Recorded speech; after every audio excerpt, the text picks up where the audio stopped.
بسم الله الرحمن الرحيم. خدای تعالی aytdi: وَمَنْ يَرْتَدِدْ مِنْكُمْ عَنْ دِينِهِ فَيَمُتْ وَهُوَ كَافِرٌ فَأُولَٰئِكَ حَبِطَتْ أَعْمَالُهُمْ فِي الدُّنْيَا وَالْآخِرَةِ وَأُولَٰئِكَ أَصْحَابُ النَّارِ هُمْ فِيهَا خَالِدُونَ. Allah Teala aytdi: İmana girenden sonra ey jawan, sen bilmeli gurrun. İmana girenden sonra dinden çıkasan, näme sogab eden bolsaň hiç bolly, ey musulman.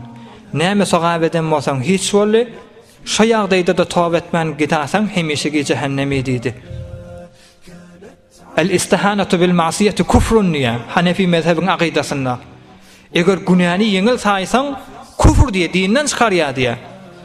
El-istighfafu bil ma'siyeti kufrun. Günahını yeňil saýmak şo taýda dinden çykarýar dipdir.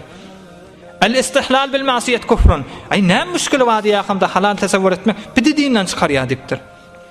Başga da kän jawablar siziň agzyňyzda bir siri gurrunlar we elbetde bir mejliste ýokdur ola. Bir siri gurrunlar bar. Şo taýykda tamamy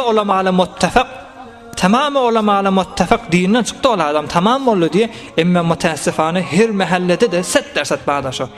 Şayet her hanawada da Hudaýdan daş hanawada da 100% çökep bawasyň. Agzyna bir biderek foşalýar. Tenqiha fatawa Hamidiyya aýtdy: "Men sabba famel mu'min yakfur inde jemil ulama." Manasyny gitden gözden.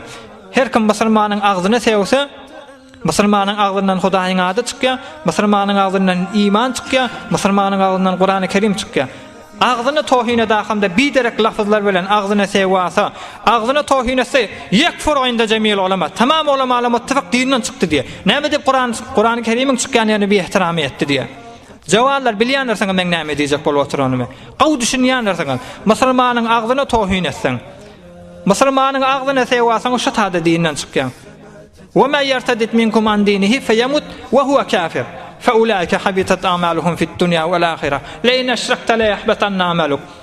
Şekefe aýtdyň, 40 ýaşan bolsaň Hudaý üçin isleýän, ýanqadan işiňe el-istihanet bil masiyet bolsun, el-istighfaf bil masiyet bolsun, günahny pes saýan bolsaň, wamy ay nämiş galba bu zatlar innep bermelädir diýip wamy da düşün nazar beren bolsaň Hudaý üçin aýtdyň. Näçe ýaşan bolsaň, beýony mesela 40 ýaşan bolsaň 20 ýyl kazanma, hatman almaly bolarsyň. Haja gitip gelen bolsaň ýene de boýnuňda hac etmek lazım bolar.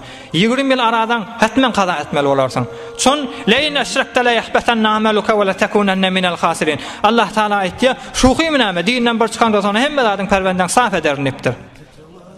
Ağızdan bir seri zatlar aýdylýar, ha ey jowan oglanlar. Beter de kän ittalaňyz bolsun, ağızdan elfada kufr kän çykýar. Görmäne sadece gurrun da el-istighfaf bil masiyet ay näme boljak? Ömrümde gelýän toýda diýähamda jazy halal etjek bolwatyň, şo taýdan kän çözülüp durandyr.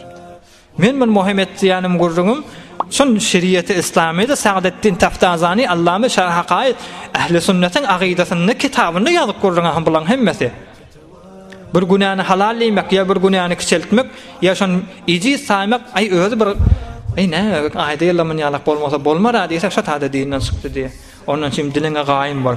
Bir mogada günah etjek bolsaň günahny günah etdi diýe. Ay adam pahyryň wada günahkar. Ay adam pahyryň wada günahkar diýip günah bar. Kıyamatyň ýakma.